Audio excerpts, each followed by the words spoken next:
Gami pagita.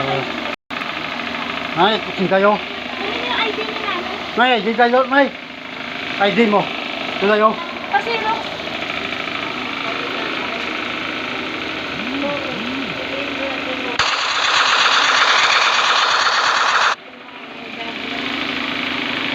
Akin na kayo pasirox ko na nyo na akong diving doon. Binigay ko na doon kay madam eh.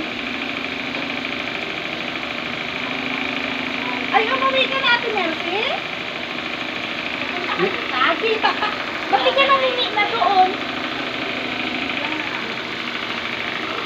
Tapos dalhin ko na yung ID mo, magpasirit ka na. Yung gamitin yung ano isip sa inyo ko, yung si Christian ang ipangalan mo. May ID ba si Christian sa inyo dyan? Oy. Tingnan ba? Ay, ito. Yung ID.